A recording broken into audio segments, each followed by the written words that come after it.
Hi Rock Hill Raccoons, I'm Mrs. Chao and today I'm going to be reading you one of my favorite springtime stories. You can see right here my front cover, it's called Fletcher and the Springtime Blossoms, and I actually have permission to read this aloud from the publisher, Green Willow Books. This book is written by Julia Rawlinson and illustrated by Tiffany Beek. And you can see there's Fletcher here. We're going to be hearing a lot about him in this book. And one of the reasons I love this book, besides that spring is such a wonderful season, is the artwork. Inside you can see all of these little petals and blossoms. Looks like they were painted on. Fletcher and the Springtime Blossoms. The woods were full of the chirping, bustling, sing-song sounds of spring. Fletcher bounced along with his nose in the air, sniffing the just burst buds of flowers and playing chase with butterflies, with his head spinning with the sights and sounds. He tumbled happily down the hill into the sunny orchard. But when he picked himself up off of the ground, he couldn't believe his eyes. Wonder what he can't believe. Ooh, this picture reminds me of what my yard looks like today because it's just a little bit windy outside and it is a spring day. A soft breeze danced through the branches carrying snowy flakes. Snow? So late in spring, thought Fletcher. It will be too cold for the buds and the butterflies. There's no time to lose. Wondering who he should tell, he trotted up the hill and passed a pair of birds cuckooing on a branch. "You've flown to your summer home too soon," Fletcher cried. "I've been down in the orchard and there is more snow on the way." "Then we should fly back south," they called. "But first we must tell Porcupine. He's just come out of his bed of leaves. He needs to snuggle back down or he will freeze." I think Fletcher might be a little baby fox, and this might be his first spring. He doesn't realize what springtime looks like. Poor little guy. Ooh, there's Porcupine. Fletcher and the birds found Porcupine stretching and scratching. "There's snow on the way," panted Fletcher. "I saw it in the orchard. It will be too cold for the butterflies. The birds will need to fly south, and you must hide away." "Then I should crawl back into my bed," snuffled Porcupine sadly. "But first we must tell Squirrel that he needs to hunt for more food. He's eaten his winter store of nuts. He'll need to find some more." I love that the birds are helping Porcupine do his laundry, I guess is what he's doing. Who knows what porcupines do? Fletcher, the birds, and Porcupine found Squirrel scampering in the sunbeams. Oh, wow, there's the sunbeams. I love the illustrations in this book so much.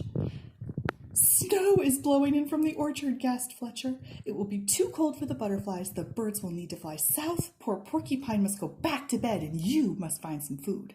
"You're right. I've eaten my spring feast," said Squirrel, "and all of my stores are gone. But before I hunt for more, we need to tell the rabbits to munch as much grass as they can before the snow falls." Fletcher, the birds, Porcupine, and Squirrel all hurried off. There's little Squirrel.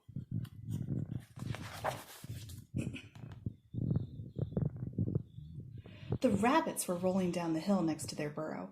"Stop playing!" cried Fletcher. "There's snow blowing in from the orchard. It will be too cold for the butterflies. The birds will need to fly south. Poor Porcupine must go back to bed. Squirrel needs to find some food, and you must munch more grass." "Before we eat," said the rabbits, staggering dizzily to their feet. "Let's go play in the snow."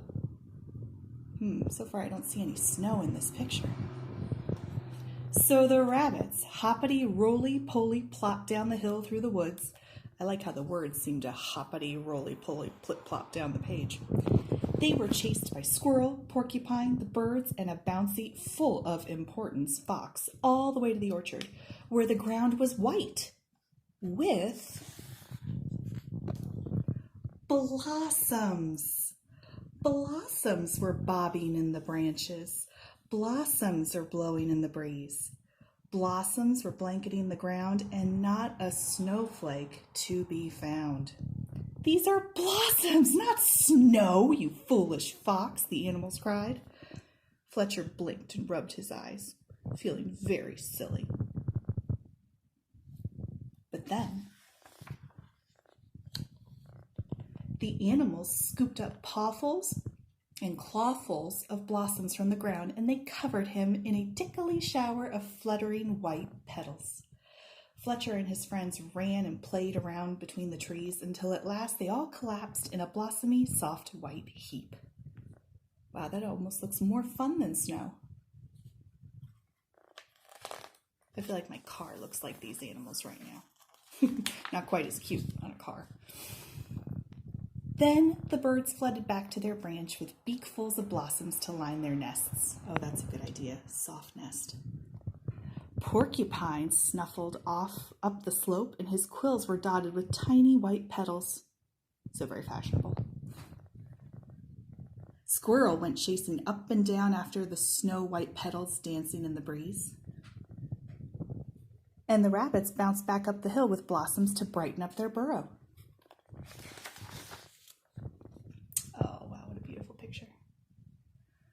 But Fletcher just lay smiling in his soft bed of petals, watching the blossoming branches bobbing overhead. The end. Thanks for listening. I hope you're reading every day. Bye, Rock Hill.